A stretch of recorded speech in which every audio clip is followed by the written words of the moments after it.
Pretty, she says. And look, it was painted by him, see? She points a fingernail at John Culver's name printed in the corner. She turns the card over. Whoever sent this to Poppy sent it 70 years ago, and Poppy was 15, Jeremy says. My age. He'd figured that out the night he found the card. Grandma's name wasn't Cecily, was it? No, says Jeremy's mother, amused at having discovered a secret love of Poppy's. It definitely wasn't. Then who was Cecily? I have no idea, but your grandfather was a handsome man once, she said. Just like you. And he loved to skate, just like you do. His mother crosses to the refrigerator and uses decorative magnet to tack the card on the door. It's our first card of the season. Kind of like getting a holiday hello from the past, isn't it? She smiles at the picture. I like it. Jeremy says nothing. His mother would never believe him if he told her that he had been skating with that same girl from the postcard last night on Ghost Lake.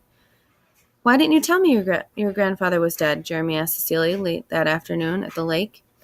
Her voice is sad. Because I don't think of him as being dead. I prefer to remember him the way he was when he was alive. What's wrong with that? Jeremy regrets now bringing it up. It doesn't matter about John Culver. He takes her hand and they skate together.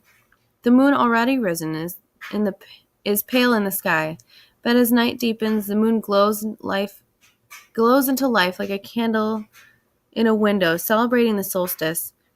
It casts the bird-like shadows of Jeremy Randall and Cecilia Culver on the ice. Cold crackles in the trees. Jeremy feels Cecilia's fingers tighten.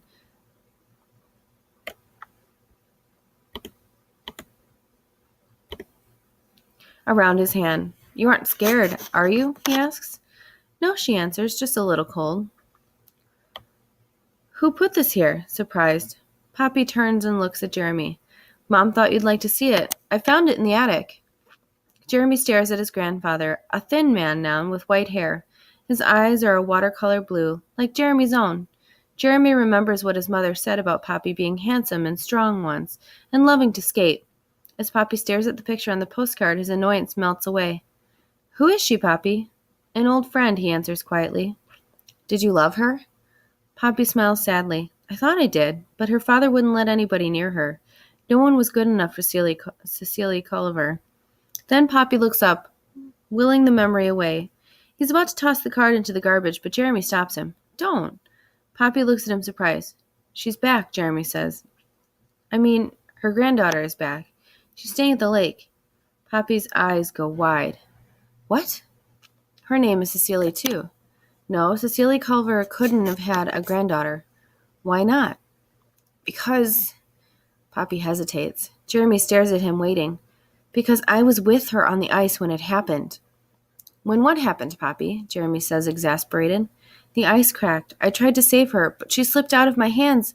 I ran for help, but it was too late. An eerie feeling shivers through Jeremy. You mean she died? Her father blamed me. He never forgave me. Poppy looks at the card in his hands, then at Jeremy. In one quick movement, he rips the card in half. What are you doing? Jeremy cries. Poppy tosses the 2 pieces of the card into the garbage. Don't go there again, Jer, warns Poppy. Stay away from that place. His grandfather walks from the room. At first, Jeremy is too stunned to move, but a few minutes later he goes to the wastebasket and retrieves the 2 pieces of the card. Alone in his room, he tapes the pieces together again. Jeremy doesn't listen to Poppy. He goes back to Ghost Lake at dusk and waits for Cecily. For 4 days, they meet secretly on the shore. Arms laced together, they skate, and they skate, and skate. Sometimes she sings, sometimes she tells him stories. Do you know about Elcone and King Keps? No, he says, not embarrassed. They lived in ancient Greece and they were in love, Cecily says. Like us? Jeremy stops skating and stares at her with nervous surprise. What did you say?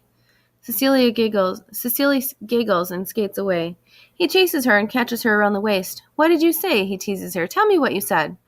He drowned, she says at last seriously. Who? King Kex and Alcone. They were so sad she threw herself into the sea and drowned too. Abruptly, Jeremy turns away from her. I don't like that story. Now it's Cecilia who follows him across the ice. But it's not over. Zeus felt so sorry for them that on the night of the winter solstice he turns them turn them into birds, kingfishers, and live forever. It's late. I gotta go. Jeremy turns for shore. Still, Cecilia follows him. But the story has a happy ending, Jer. He turns then and says sharply, "Don't talk about drowning, okay? You don't know what happened out here a long time ago. Poppy told me." "Poppy? Your grandfather?" Jeremy stares at her. So pretty, so perfect like a picture.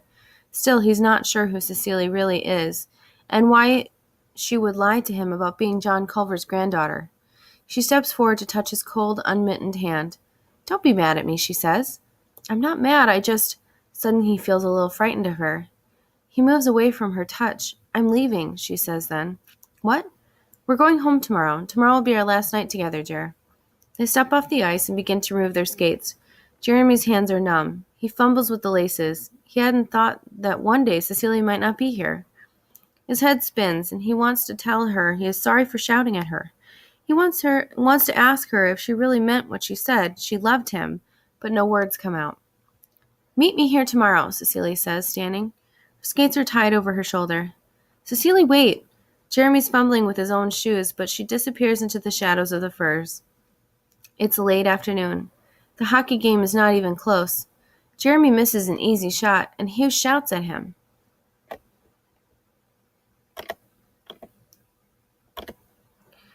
When the game is over, they leave him behind, shaking their heads. "What's gotten into him lately?" Tom asks. Hugh shrugs.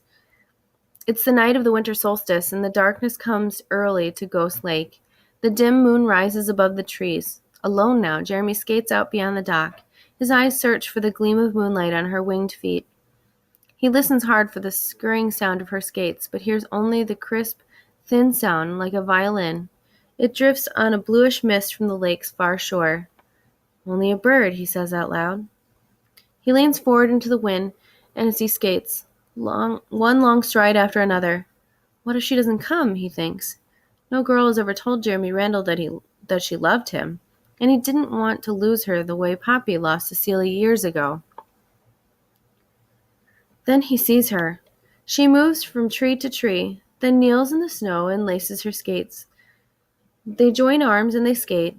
All day in front of his bedroom mirror, he has practiced what he wants to tell her, but now that she is laced to his side, he can't remember a word. He says without looking at her, "I don't want you to go." "You don't?" Her breath is a frosty feather close to his cheek. "Can't you stay a little longer?" "Maybe you could come with me," she says. He shakes his head. "How can I?" Suddenly, over her shoulder, he sees a large shadow. It flits and swoons and startles him. "What is it?" she asks, not letting him go. "Nothing." Then he teases her. "Maybe a ghost. Why do you think they call it Ghost Lake?" But Cecilia doesn't laugh. The shadow swoops in again, nudging them farther from shore. "Jeremy?" "It's just a bird," he says. "An owl, probably. Or," she whispers, "a kingfisher." He changes direction, pointing north of the dock, but the shadow follows, gliding them and the shore. Then he hears it, a scurrying of steel following closely behind him. He skates faster, bringing Cecilia with him, but the scurrying comes faster too. "Jeremy!" Her voice is frightened now that they are far, far from the dock. In the blue mist, Jeremy skates to escape the phantom. Then, suddenly, the ice seems to light up beneath them. In jagged bolts, shooting forward and sideways, the ice crackles and pops. A split second later, a roar fills their ears. Then all is quiet again. Only the shadow of two night birds sweep low over the frozen lake to the far shore.